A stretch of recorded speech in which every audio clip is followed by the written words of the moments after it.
ಪರಮೇಶ್ವರ ಜಗದೀಶ್ವರ ಪರಮೇಶ್ವರ ಜಗದೀಶ್ವರ ಕಲಬುರಗಿ ಶ್ರೀ ಶರಣ ಬಸವೇಶ್ವರ ಕಲಬುರಗಿ ಶ್ರೀ ಶರಣ ಬಸವೇಶ್ವರ ಪರಮೇಶ್ವರ.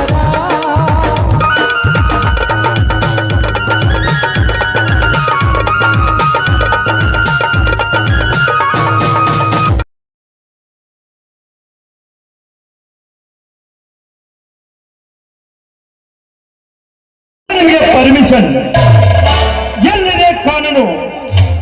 ಮೊದಲು ನನ್ನ ಪ್ರಶ್ನೆಗೆ ಉತ್ತರ ಕೊಡಿ. ನೋಡ್ತಮ್ಮ, ಕಾನೂನು ಪ್ರಕಾರ ಹೋದ್ರೆ ನೀ ಮಣ್ಣು ಸಿಗ್ಲಾರ್ದಂತ ಕಾಲಿದ. ಈ ಕಾನೂನ ಎಲ್ಲ ನಮ್ಮ ದನ್ಯಾಗ ಹಾಕೊಂಡು ತಗೊಂಡಾರ. ಸುಮ್ಮ ನಮ್ಮ ದನ್ಯಾರ ಹೇಳಕ ಹೂ ಲೇತಮ್ಮ. ಲೇ ಅರ್ಜುನ, ಹಣದಿಂದ ಕಾನೂನು ಹಾಗೂ ಸರ್ಕಾರವನ್ನೇ ಕೊಂಡುಕೊಳ್ಳುವುದು. ನೋಡು, ಈಗಲೂ ಕಾಲ ಮಿಂಚಿಲ್ಲ. ಕೇಳು, ನೀನೆಷ್ಟು ಹಣ ಬೇಕು ಕೇಳು, ನಾನು ಕೊಡ್ತೀನಿ.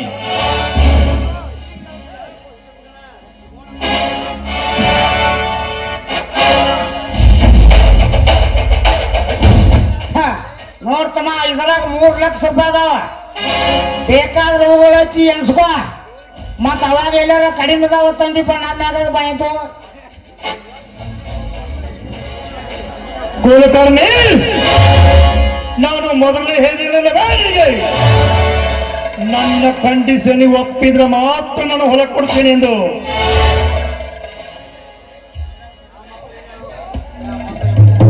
ಲೇ ಅರ್ಜುನ, ನಮ್ಮ ಮಾತಿನ ಪ್ರಕಾರ ನಿನಗೆ ಹಣ ಕೊಟ್ಟದ್ದಾಯಿತು.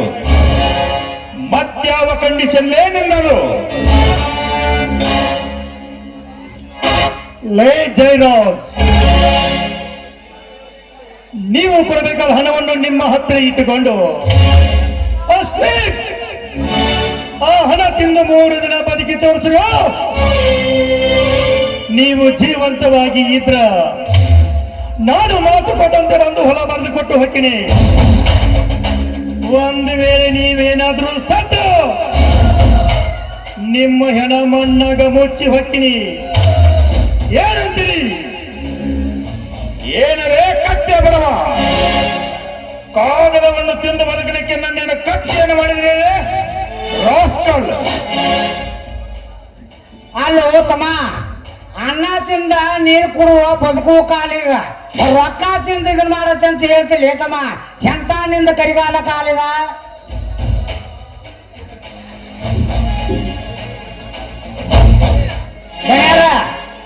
ಇವರ ಹಿಂಗ ಹೇಳ್ರೆ ಕೇಳಂಗಿಲ್ರಿ. ಇವ್ರಿಗೊಂದು ಏನಾರ ಒಂದ ಉತ್ತರ ಕೊಟ್ಟ ಬಿಡೋಣ್ರಿ.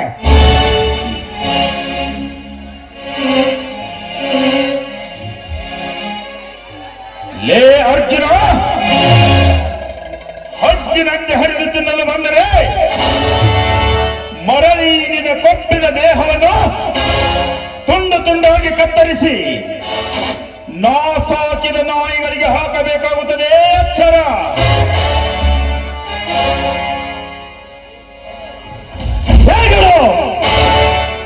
ಎಷ್ಟು ಕೊಪ್ಪಿನಿಂದ ಹಾರಾಡುದು ನೀನು? ನಿನ್ನ ಕೋಪ ಇಳಿಸು ಕಾಲ ಒಂದಿನ ಬಂದೇ ಬರ್ತದೆ. ಅದನ್ನು ತಿಳಿದುಕೊಂಡು ಮೊದಲು ಮಾತನಾಡಲೇ ನೀನು.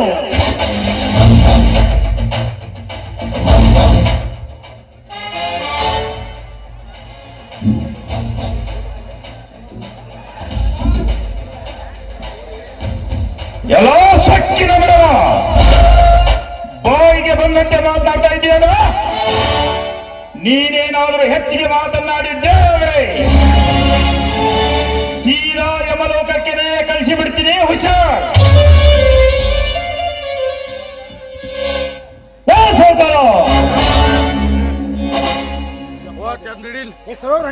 ನೋಡು ಸೌಕರ, ನಿನಗೊಂದು ಮಾತು ಹೇಳ್ತೀನಿ ಕೇಳು.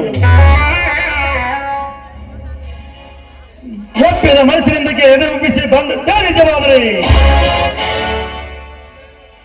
ನನ್ನ ಹೊಲದಲ್ಲಿ ಬೆಳೆಯುತ್ತಿರುವ ಕಸದಂತೆ ಕಿತ್ತು ಒಗೆದು ಹೊಸಕೆಯನ್ನೇ ಹಾಕುವಲೆ. ಲೇ ಸೌಕಾರ, ನೀನು ಕೊಡುವ ಹಣ ನನಗೆ ನನ್ನ ಹೊಲದಲ್ಲಿ ಬೆಳೆಯುವುದಕ್ಕೆ ಕಸರಂತಿ ಕಿತ್ತೋಗಿದ್ದು ಹೊಸಕ್ಕೆ ಹಣಕ್ಕೆ ಬಲ್ಲ ಐ ಜೈರಾಜ್. ನಿನಗೊಂದು ಮಾತು ಹೇಳ್ತೀನಿ ಕೇಳು. ನೀನು ಕೊಡುವ ಹಣ ನನಗೇನು ಬೇಕಾಗಿಲ್ಲ. ನೋಡು, ನಿನಗೊಂದು ಮಾತು ಹೇಳ್ತೀನಿ, ಕೊನೆಯದಾಗಿ ಕೇಳು. ನೀನು ಕೊಡುತ್ತಿರುವ ಹಣ ನನ್ನ ಹೊಲದಲ್ಲಿ ಬೆಳೆಯುತ್ತಿರುವ ಕಾರಿಕೆ ಪಾತ್ರೆಗೆ ಸಮಾನ. ನೋಡು ಜಯರಾಜ್, ನಿನಗೊಂದು ಮಾತು ಹೇಳಿ ಕೇಳು. ಈ ಮಾತು ನೀನು ಕೇಳದಿದ್ರೆ ನಿನಗೆ ಮುಂದೆ ನಿನ್ನ ಪರಿಣಾಮ ತೆಗೆಯುವುದಿಲ್ಲ. ನಾನಿನ್ನು ಬಾಗ್ತೀನಿ.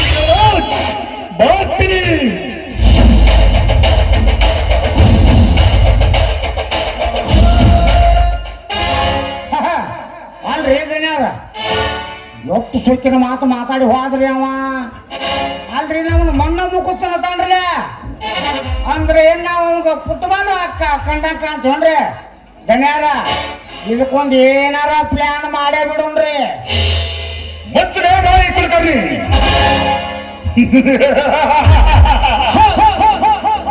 ಲೇ ಅರ್ಜುನ, ಅಂದು ಕೌರವರ ಪಾಂಡವರ ನಡುವೆ ಮಹಾಯುದ್ಧವೇ ನಡೆಯಿತು. ಆರರ ಮೌನಲ್ಲಿ ಎಷ್ಟೋ ಜನ ಮಣ್ಣು ಮುಕ್ಕಿ ಹೋದರು.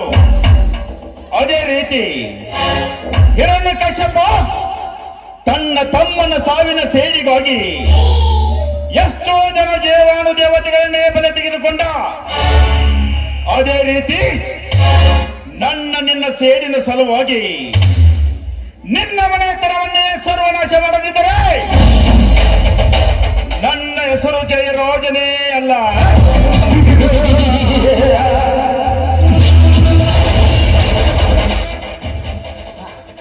ನೋಡ್ರಿ ಗಣ್ಯರ, ಇದಕ್ಕೊಂದು ಏನ್ರ ಪ್ಲಾನ್ ಮಾಡೇ ಬಿಡೋಣ್ರಿ. ಯಾಕಂತ ಕೇಳಿ, ನಾವ್ ಇದೆಲ್ಲ ಮಾತಾಡಿದೆಲ್ಲ ಹೋಗೋಗಿ ಅವ ಅರ್ಜಾಗನ್ರಿ. ಅರ್ಜಾಗ ಹೇಳುವಂತ ಮಂದಿ ತೆಗಿಲ್ಲಲ್ಲ, ಅದಕ್ಕಾಗಿ ಅವನ ಕೈಯಾಗ ಸಿಕ್ಕ ಮುಚ್ಚಾಕಾಗೋದ್ರಿ. ನಡ್ರಿ ಅದೊಂದು ಪ್ಲಾನ್ ಮಾಡೇ ಬಿಡೋಣ್ರಿ.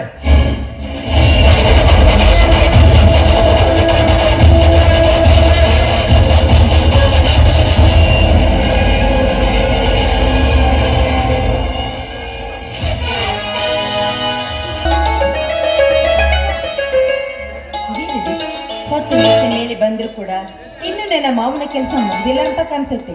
ಕೆಲಸ ಮಾಡ್ತಾ ಇದ್ರೆ ಅವನಿಗೆ ಹಸಿವಿನ ಅರಿವೇ ಆಗೋದಿಲ್ಲ ನನ್ನ ಮಾವನಿಗೆ.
ತಂಪಿನ ಕೆಣ್ಣಗಳಿಗೆ ಕವಿ ಬಿಚ್ಚಿ ನಿಂತಿರುವ ನವಿಲಿನಂತೆ ಕಾಣುತ್ತಿರುವುದು ಏನು ಇವಳ ಸೌಂದರ್ಯ. ಇವಳ ಸೌಂದರ್ಯ ಸಿರಿಯನ್ನು ಸವಿಲೇಬೇಕು.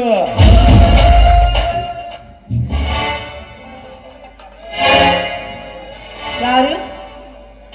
ಓಹೋ, ಏನಿದು? ಒಂಟಿ ಹೆಣ್ಣು ಸಿಕ್ಕಿದೆ ಅಂತ ತಿಳಿದುಕೊಂಡು ಈ ರೀತಿ ಬಾಯಿಗೆ ಬಂದ ಹಾಗೆ ಮಾತಾಡ್ತಾ ಇದ್ದೀರಲ್ಲ, ಯಾಕೆ? ನಿನ್ನ ಹೆಸರೇನು? ನನ್ನ ಹೆಸರು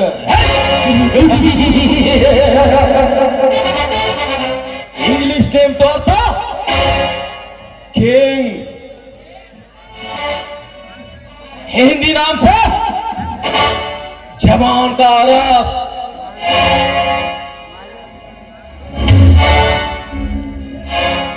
ಕನ್ನಡದಲ್ಲಿ ಪೃಥ್ವಿರಾಜ್. ಅಂದ ಹಾಗೆ ಯಾರೊಂದು ಕೇಳಿದೆಲ್ಲ, ಈ ಊರ ಗರ್ಭ ಶ್ರೀಮಂತ ಜಯರಾಜನ ಆಪ್ತ ಸ್ನೇಹಿತ. ಇನ್ನು ನಿನ್ನಂತ ಒಂಟಿಯಾಗಿ ನಿಂತಿರುವ ಹೆಣ್ಣಿನ ವಾಸನೆಗೆ ಮನಸೋತ ಬಂದಿರುವ ರಸಿಕ ನಾನು.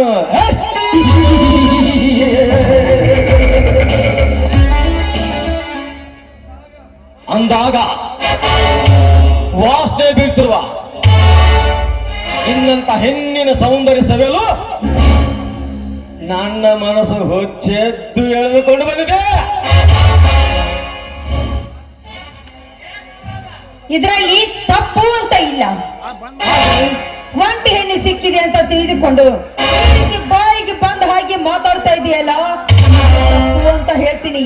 ಇದೇ ರೀತಿಯಾಗಿ ನೀನು ಮಾತಾಡಿದೆ ಆದ್ರೆ ನಿನ್ನನ್ನು ಸಮಾಜದ ಜನ ಎದ್ದು ಬಂದು ಎದೆಗೆ ಒದೀತಾರೆ. ಎಚ್ಚರಿಕೆ. ಎಚ್ಚರ.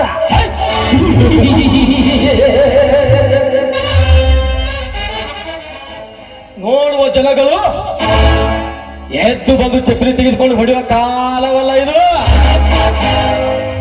This is ಕಲಿಯುಗ. ಈ ಕಲಿಯುಗದಲ್ಲಿ ಕಂಡರು ಕಾಣದ ಹಾಗೆ ನಡೆಸಿರುವ ನರಸಪ್ತನಾಮರ್ದಗಳ ಕಾಲ. ಅಂದಾಗ ನಿನ್ನ ಎಚ್ಚರದ ಮಾತುಗಳಿಗೆ ಹೆದರಿ ಹೋಗುವಳೆಂದು ತಿಳಿದುಕೊಂಡಿರಿಯಾ ಹುಚ್ಚು ಹೆಣ್ಣೆ? ನಿನ್ನ ಉಬ್ಬು ತೆಗ್ಗುಗಳು ಯೌವನ ಜೊತೆಗಳಲ್ಲಿ ಕಾಮಲಿಲಿ ಆಡಬೇಕೆಂಬುದು ಈ ಪೃಥ್ವಿರಾಜನ ಹಂಬಲ. ಈ ನಿನ್ನ ಆಶೆ ಯಾವತ್ತಿದ್ರೂ ಈಡೇರುವುದಕ್ಕೆ ಸಾಧ್ಯವಿಲ್ಲ ಅಂತ ತಿಳಿದುಕೋ. ಹೆಣ್ಣಂದ್ರೆ ನಿನ್ನ ದೃಷ್ಟಿಯಲ್ಲಿ ಗೊಂಬೆ ಅಂತ ತಿಳಿದುಕೊಂಡು ಬಿಟ್ಟಿದ್ಯಾ. ಹೆಣ್ಣು ಒಲಿದರೆ ನಾರಿ, ಮುರಿದರೆ ಮಾರಿ ಇರುವುದನ್ನು ಮಾತ್ರ ಮರಿಬೇಡ. ಸರಿ ಆಚೆ.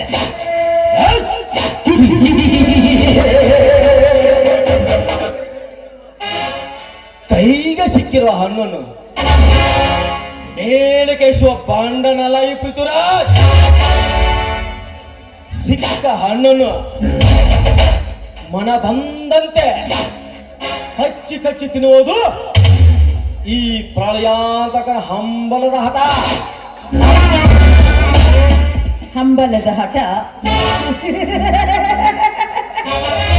ಪೃಥ್ವಿರಾಜ್, ಹಂಬಲದ ಹಠ ಅಂತ ತಿಳಿದುಕೊಂಡು ಬಾಯಿಗೆ ಬಂದಾಗೆ ಬಂದು ಕೈ ಹಾಕುವುದಕ್ಕೆ ಇದನ್ನೇನು ರೋಡಲ್ಲಿ ಬೆಳೆದಿರುವ ಹಣ್ಣಲ್ಲ.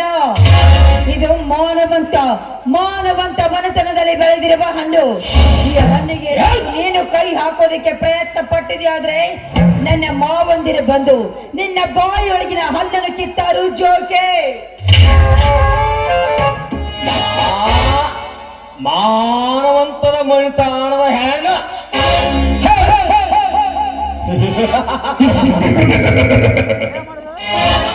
ನಿನ್ನ ಮಾನವಂತರದ ಮಣಿತಾಣದ ಹೆಣ್ಣುಗಳು ಮಾಡಬಾರದ ಕೆಲಸ ಮಾಡ್ತಿರುವಾಗ ನಿನ್ನದೇನು ಮಹಾ ಮಂದಿಯಲ್ಲಿ ಮಮತೆಯಿಂದ ತಂಗಿಯಂದು ಮನೆಯಲ್ಲಿ ಬೆತ್ತಲೆ ಮಾಡಿ ರಥೆ ಕೀಳಾಡುವ ಗಂಡ ಶ್ರೇಷ್ಠಿಲ್ಲ ಈ ನಿನ್ನ ಮಾನವಂತರ ಮನೆತನದಲ್ಲಿ. ಅಂದಾಗೆ ಸೋಕಿ ಮಾಡುವ ಆಶೆಗೋಸ್ಕರ ದುಡ್ಡಿದ್ದವನ ಹತ್ತಿರ ದಡ್ಡತನದಿಂದ ತನ್ನ ಶೀಲವನ್ನೇ ಮಾರಿಕೊಳ್ಳುವ ಬಾಂಡೂರ ಅಂಡರಷ್ಟಿಲ್ಲ ಈ ನಿನ್ನ ಸಮಾಜದಲ್ಲಿ. ಅಂದಾಗ ಬಂಗಾರದತ್ತ ಹೆಂಡತಿ ಮನೆಯಲ್ಲಿದ್ದರು ತನ್ನದ ಹೆಣ್ಣಿನ ಹಿಂದೆ ಹೋಗಿ ತನ್ನ ಸರ್ವ ಆಸ್ತಿಯನ್ನು ಬರೆದುಕೊಡುವ ಪಾಂಡರಷ್ಟಿಲ್ಲ ಈ ನಿನ್ನ ಮಾನವಂತರ ಮನೆತನದಲ್ಲಿ. ಮೆಂಡನಗೋಸ್ಕರ ಗಂಡನ ರುಂಡ ತೆಗೆಯುವ ನಿನ್ನಂತ ಹಾದರದ ಹೆಣ್ಣುಗಳಿಸ್ತಲ್ಲ ಈ ನಿನ್ನ ಸಮಾಜದಲ್ಲಿ. ನಿನ್ನ ಮಾನವಂತರದ ಮನೆತನದ ಇತಿಹಾಸ ಸಾಕ ಇಲ್ಲ ಇನ್ನು ಬೇಗ? ಮುಚ್ಚ ಬಾಯ್ದ. ಈ ನಿನ್ನ ವಿಕೃತವಾದ ಮನಸ್ಸು ಮಾತಿನಿಂದ ಬಾಯಿಗೆ ಬಂದ ಹಾಗೆ ಮಾತಾಡ್ತಿರುವುದನ್ನು ನೋಡಿದ್ರೆ ಈ ಮಾತನ್ನು ಕೇಳಿ ನನ್ನ ಮನಸ್ಸನ್ನು ನಾನು ಯಾಕೆ ಗಲೀಜು ಮಾಡ್ಕೊಳ್ಳಿ. ನೀನು ಕರೆದ ತಕ್ಷಣ ಬಂದು ಸೆರಗು ಹಾಸುವುದಕ್ಕೆ ನಾನು ಸೂಳೆ ಅಲ್ಲ, ಗರತಿ ಗರತಿ ಹೆಣ್ಣು ನಾನು. ಗಾರತೆ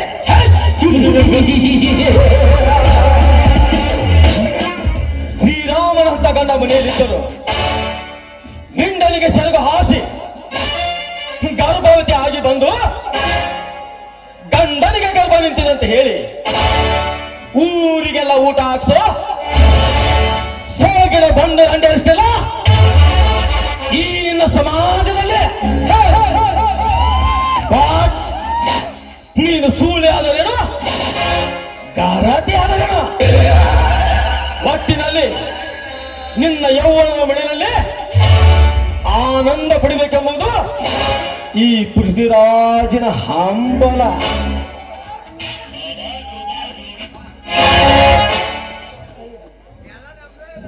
ಏಯ್, ಕೈ ಬಿಟ್ಟು ಮಾತಾಡೋ ನೀಚ. ಮೊದಲು ಸ್ವಲ್ಪ ದೂರಿ ಸರಿದು ನಿಂತು ಮಾತನಾಡುವುದಕ್ಕೆ ಕಲಿತುಕೋ. ನೀನೇನಾದ್ರೂ ಈ ರೀತಿ ನನ್ನನ್ನು ಮುಟ್ಟಲು ಬಂದಿದೆಯಾದ್ರೆ ಈ ನಿನ್ನ ಕರ್ಮವನ್ನು ಕರ್ಣಪಟಲದಿಂದ ದೂರ ಮಾಡುವುದಕ್ಕೆ ಆ ದೇವರು ಯಾರನ್ನಾದ್ರೂ ಒಬ್ಬರನ್ನು ಕಳಿಸ್ತಾನೆ.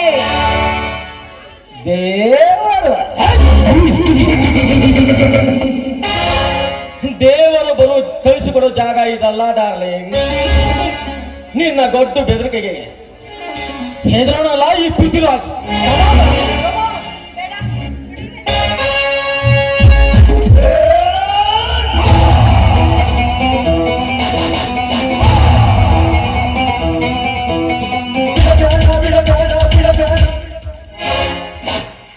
ಮಿಸ್ಟರ್, ನಿಲ್ಲಿಸೋ ನಿನ್ನ ದರ್ಬಾರವನ್ನು. ಅಂದು ಮಹಾತ್ಮ ಗಾಂಧಿ ಒಂಟಿ ಹೆಣ್ಣು ಮಧ್ಯರಾತ್ರಿಯಲ್ಲಿ ತಿರುಗಿ ಬಂದರೆ ಅಂದಿಗೆ ಸ್ವಾತಂತ್ರ್ಯ ಸಿಕ್ಕಂತೆ ಎಂದು ಹೇಳಿದ ಮಹಾತ್ಮ ಭಟ್ ಎಂದು ನಿಮ್ಮಂತ ಲಾಡನುಗಳು ಹುಟ್ಟಿಕೊಂಡು ಭಾರತ ಕಂಡ ನವ ಭಾರತವನ್ನು ಮತ್ತು ನೂರು ಮಾಡುತ್ತಿರಲ್ಲ ನಿಮ್ಮಂತ ಬಂಡರು ಸೇರಿಕೊಂಡು. ಹಲೋ ಮಿಸ್ಟರ್, ಯಾರು ನೀನು? ನಿನ್ನ ವೇದಾಂತದ ಮಾತುಗಳನ್ನು ಕೇಳಲು ಈ ಕಲಿಯುಗದಲ್ಲಿ ಯಾರಿಗೂ ಪುರುಸತ್ತಿಲ್ಲ ಅಂದಾಗ ಹೊರಟು ಹೋಗು ಇಲ್ಲಿಂದ. ಈ ಪೃಥ್ವಿರಾಜನ ಎದುರು ಹಾಕೊಳ್ಳೋದು ರೊಚ್ಚಿಗೆದ್ದ ಹಾವ ಹಿಡಿದು ಎರಡು ಒಂದೇ. ರೊಚ್ಚಿಗೆದ್ದ ಹಾವು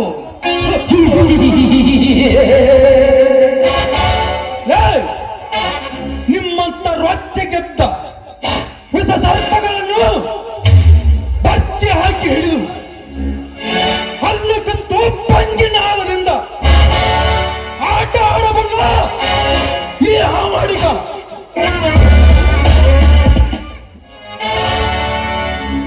ಅಂದಾಗ ಧರ್ಮವನ್ನು ತಿಳಿದು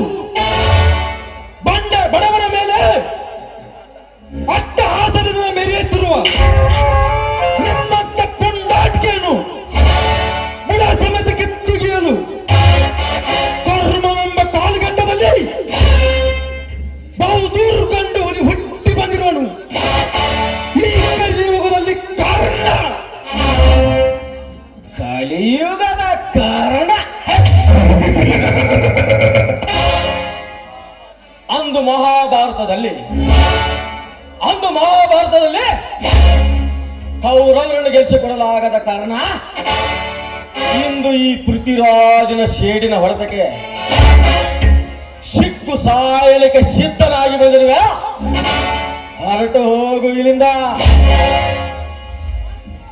ಸೇರಿದ ಕಿಡಿ ಬೆಂಕಿ ಬಿರುಗಾಳಿ ಬಿಸಿಲು ಸಿಡಿಲು ಭೂಮಿ ಆಕಾಶವೇ ಕಾರ್ಗತ್ತಲು ಮೋಡ ಕವಿದ ವಾತಾವರಣ ಬೆನ್ನಟ್ಟಿ ಬಂದರು ನನ್ನ ಮನಸ್ಸಿಗೆ ಇದು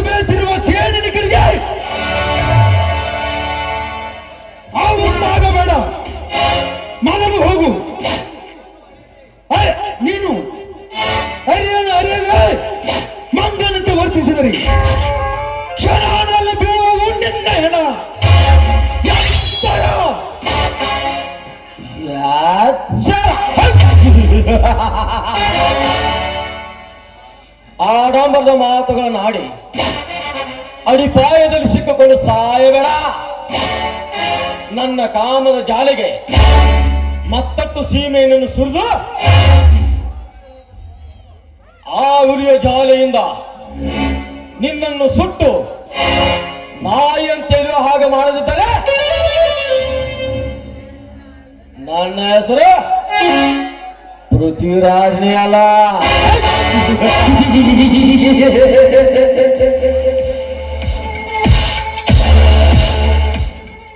ಬರ್ತೀನಿ ಮಿಸ್ಟರ್, अभी पिक्चर बाकी है.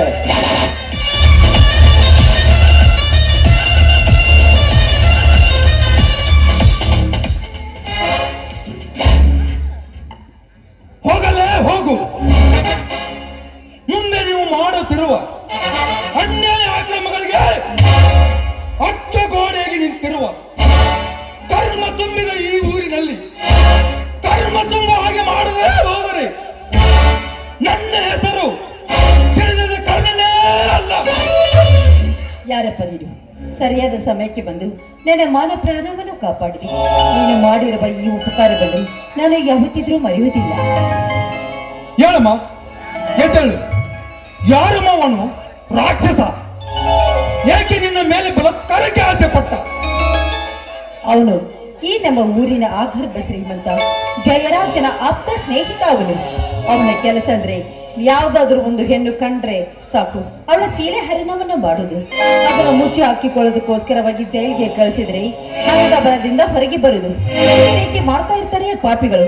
ಆದ್ರೆ ಇವತ್ತು ಆ ಕಾಮುಕನ ದೃಷ್ಟಿಯಲ್ಲಿ ನಾನ್ ಬಿದ್ದೆ. ನನ್ನನ್ನು ಈ ರೀತಿ ಕಾಡ್ತಾ ಇದ್ದ. ಆದ್ರೆ ಸರಿಯಾದ ಸಮಯಕ್ಕೆ ಬಂದು ನೀವು ಕಾಪಾಡಿ ನನ್ನನ್ನು ಉಳಿಸಿದ್ರಿ. ಜಯರಾಜ್, ಪೃಥ್ವಿರಾಜ್, ಏನಲೇ ಮಗಳೇ, ನಮ್ಮೂರಿಗೆ ಬಂದು ನಮಗೆ ದುರಂತರ ಅಪರಾಧ ಮಾಡಿದ್ಯಾ ಮಗಳೇ? ಎಂದಿಲ್ಲ ನಾಳೆ ನಿಮ್ಮನ್ನು ಕತ್ತರಿಸಿ ನಮ್ಮೂರಾಗಿಸಿ ಬಾಗಿಲು ಕಟ್ಟದೆ ನನ್ನ ಹೆಸರು ಸೇಡಿಗಳಿಂದ ಕರ್ಣನೇ ಅಲ್ಲ. ಏನಪ್ಪ ಇದು? ಏನು ಯೋಚನೆ ಮಾಡ್ತಾ ನಿಂತಿದೆಯಲ್ಲ? ಯಾವ ವಿಚಾರ ಇದು? ನೋಡಮ್ಮ ತಾಯಿ, 10 ನಾಯಿಗಳವೆಂದು ಎದರಿ ಓಡಿದರೆ ಅವುಗಳ ಪೌರುಷ ಹೆಚ್ಚಾಗಿ ಹೋಗುತ್ತದೆ. ಅಂದಾಗ ಹೆದರುವುದನ್ನು ಬಿಟ್ಟು ಬೆನ್ನಿಟ್ಟಿದರೆ ಓಡಿ ಹೋಗುತ್ತವೆ. ಇದೇ ಈ ಕಲಿಯುಗದ ನಿಯಮಮ್ಮ. ತಾವು ಯಾರು? ಯಾವ ಊರಿನವರು? ಈ ಊರಿಗೆ ನೀವು ಬಂದದ್ದು ಹೊಸಬರು ಅಂತ ಕಾಣಿಸತ್ತೆ. ಯಾರು ನೀವು? ನಾನು ಯಾರೆಂದು ನನಗೆ ಗೊತ್ತಿಲ್ಲ. ಅಂದಾಗ ನಾನು ಯಾರೆಂದು ತಿಳಿಯಬೇಕಾದರೆ ಆಳ ಸಮುದ್ರದ ಅಡಗಿ ಕುಳಿತಿರುವ ಆ ಸತ್ಯವನ್ನು ಬಿಚ್ಚಿಟ್ಟು ಈ ಸಮಾಜಕ್ಕೆ ಸಾರಿ ಹೇಳುವವರೆಗೂ ಸಮಾಧಾನವೇ ಇಲ್ಲ. ಈ ನಿಮ್ಮ ಒಗಟಿನ ಮಾತಿನ ಅರ್ಥ ನನಗೆ ಏನು ಅಂತ ಅರ್ಥನೇ ಆಗ್ತಾ ಇಲ್ಲ. ನಾನು ಬಂದು ಬಹಳ ಹೊತ್ತಾಯ್ತು. ನಾನೇನು ಬರ್ತೀನಪ್ಪ. ಹೋಗಿ ಬರಮ್ಮ, ಹೋಗಿ ಬಾ. ಅರ್ಥಾನರ್ಥಗಳ ಮಧ್ಯೆ ವ್ಯರ್ಥ ವೇದನೆ ಮಾಡಿ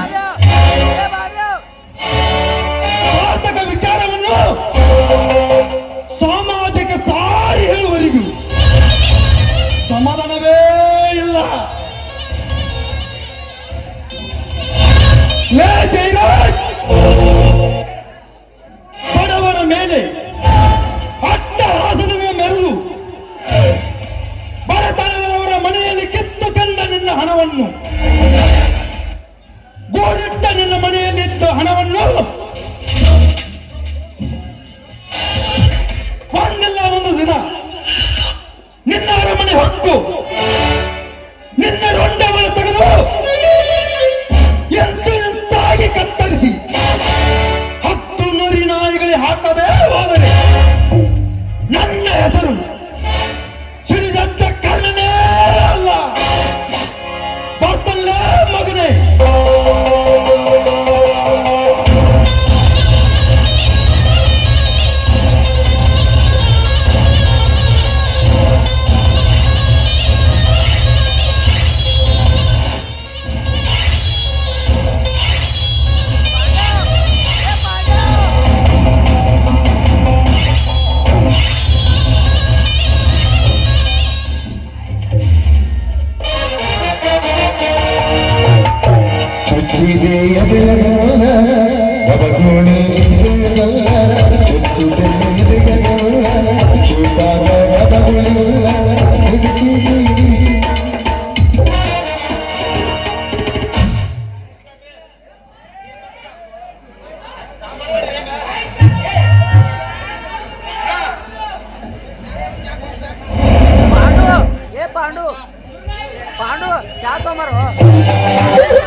ನನ್ನ ಹೀರೋ ಹೊಂಡ ನಾಚುಗಾಡ ಗಟ್ಟಿ ಕುಂಗ ಸೊಂಟ ಹಿಡ್ಕಂಡ ಇಂಡಿಯಾದಾಗ ತೋರಿಸ್ತೇನ ನಿನಗ ಇಂಗ್ಲೆಂಡ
ದುಡ್ಡಿನಾಗ ದೊಡ್ಡವಾಗಿ ಜೈರಾಜ್,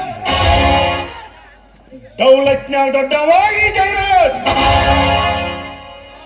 ಒಟ್ಟಿನಲ್ಲಿ ಹೇಳ್ಬೇಕಂದ್ರೆ ತಾಯಿಯ ಗರ್ಭದಲ್ಲಿ ಹುಟ್ಟುವುದಕ್ಕಿಂತ ಮುಂಚೆ ಜಯವನ್ನೇ ಮುಂದಿಟ್ಕೊಂಡು ಹುಟ್ಟಿದವ ಈ ಜಯರಾಜ್.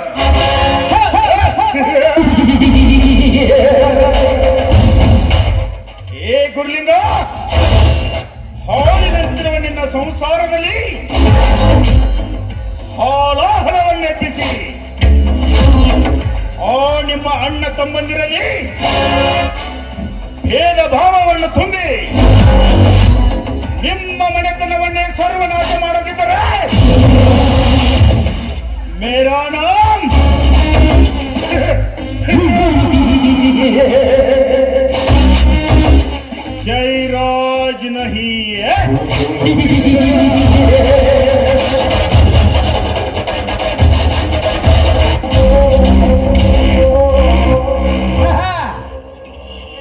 ಊರಿಗೆ ಉರಿ ಹಚ್ಚಾರು ನಾವ ಹೊಳಿ ನೀರಿಗೆ ಎಡ್ತಾಕರವು ನಾವ ಮತ್ತ ನೀರು ಗೊತ್ತವರು ನಾವ ನೀ ಬೋಳ್ಸವ್ರು ನಾವ ಜನರ ನಡೆದ ಬಿಡು ಹೋಗೇ ಬಿಡ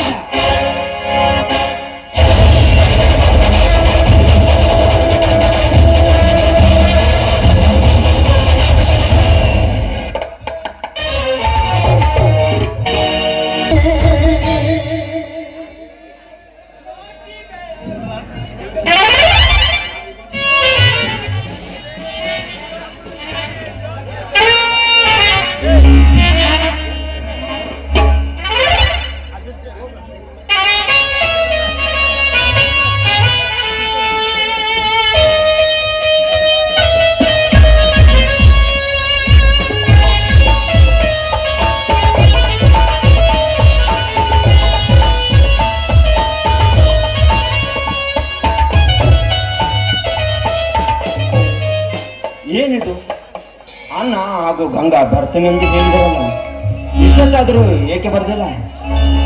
ಇರಲಿ, ಇದು ಒಂದು ಒಡ್ಡನ್ನು ಹಾಕಿ ಬಿಡೋಣ, ಅಷ್ಟರಲ್ಲಿ ಬಂದರೂ ಬರ್ಬೋದು.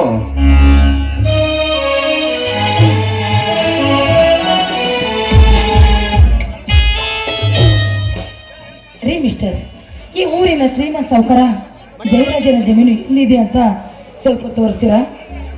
ಏನು ಜಯರಾಜ್ ಸೌಕರ್ ಹೊಲನ? ಹಾ, ಇದೇ ನಮ್ಮ ಬಾಜು ಇದೆಯಲ್ಲ 300 ಎಕರೆ ಜಮೀನು. ಇಲ್ಲೇ ಇದೆಯಾ?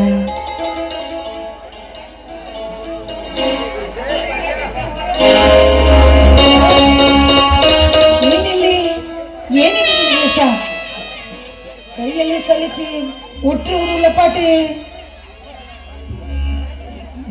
ಶೀಲ, ಇದು ನನ್ನದೇ ಊರು ಶೀಲ, ಇದು ನಮ್ಮ ಹೊಲನೇ.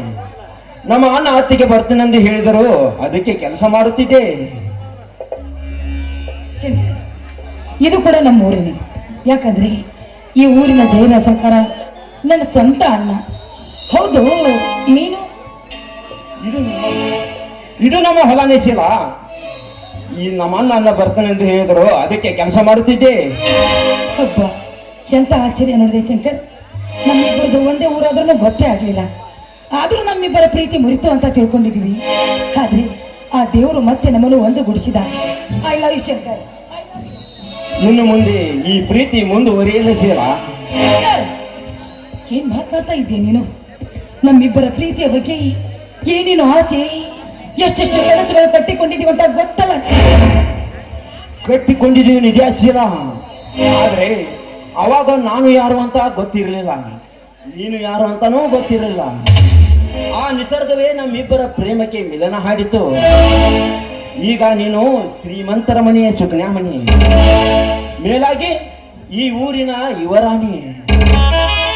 ಅರಮನೆಯಲ್ಲಿ ಕಾಲ ಕಳೆಯಬೇಕಾದ ನೀನು ಗುಡಿಸಲ ಮನೆಗೆ ಹೇಗೆ ಬರುವೆ?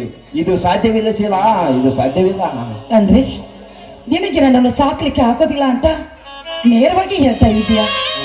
ನೋಡಿ ಶಂಕರ್, ನಾವಿಬ್ರು ಮುಂಚೆ ಹೇಗಿದ್ವು ಈಗಲೇ ಹಾಗೆ ಇತ್ತು ಬಿಡೋಣ. ನನಗೆ ಸಿಟಿಯಲ್ಲಿ ಯಾವ ಶ್ರೀಮಂತಿಕೆನೂ ಬೇಡ, ಆಸ್ತಿನೂ ಬೇಡ. ನಡೆ ಶಂಕರ್, ನಾವಿಬ್ರು ಸೇರಿ ಈಗಲೇ ಬೆಂಗಳೂರಿಗೆ ಹೋಗೋಣ. ನೀನು ಶೀಲ, ನಾನೊಬ್ಬ ಮಾಮೂಲಿ ರೈತನ ತಮ್ಮ, ಮೇಲಾಗಿ ನೌಕರಿ ಬೇರೆ ಇಲ್ಲ. ಬಡವರ ಮನೆಯಲ್ಲಿ ಹಿಂಡಿ ರೊಟ್ಟಿ ತಿಂದು ಬದುಕುವ ಜನ ನಾವು. ಅಂದಾಗ ಶ್ರೀ ಸಂಪತ್ತಿಯಲ್ಲಿ ಬೆಳೆಯಬೇಕಾದ ನೀನು ಗುಡಿಸಲ ಮನೆಗೆ ಹೇಗೆ ಬರುವೆ? ಇದು ಸಾಧ್ಯವಿಲ್ಲ ಶೀಲ, ಇದು ಸಾಧ್ಯವಿಲ್ಲ. ನೋಡು ಶಂಕರ್, ಈಗ ತಾನೇ ನಮ್ಮಿಬ್ಬರದು BA ಮುಗ್ದಿದೆ. ಹೇಗೋ ನಮ್ಮಿಬ್ಬರಿಗೆ ನೌಕರಿ ಆಯ್ತಂದ್ರೆ ನಾನು ಮೇಲು ನೀನು ಕೀಳು ಎನ್ನುವ ಭ್ರಮೆನೇ ಇರುವುದಿಲ್ಲ. ಏನಂತೀಯ ಶಂಕರ್? ಆದರೂ ನಿಮ್ಮಣ್ಣ ಈ ನಮ್ಮ ಇಬ್ಬರ ಪ್ರೇಮಕ್ಕೆ ಬೆಲೆ ಕೊಡ್ತಾನೆಂಬುದನ್ನು ಮೊದಲು ನೀ ಅರಿ. ಮೊದಲೇ ನಿಮ್ಮಣ್ಣ ಹಣ ಇಲ್ಲದವರನ್ನು ಕೀಳಾಗಿ ನೋಡುವ ಮನುಷ್ಯ. ಸ್ವಲ್ಪ ವಿಚಾರ ಮಾಡಿ ನೋಡು ಶಂಕರ್. ಆ ಕೆಲಸ ನನಗೆ ಬಿಡು. ಒಟ್ಟಿನಲ್ಲಿ ನೀವು ನನ್ನನ್ನು ಮದುವೆ ಆಗ್ತೀರಾ ತಾನೇ? ಬಾ ನನ್ ರಾಜ. ಹೇ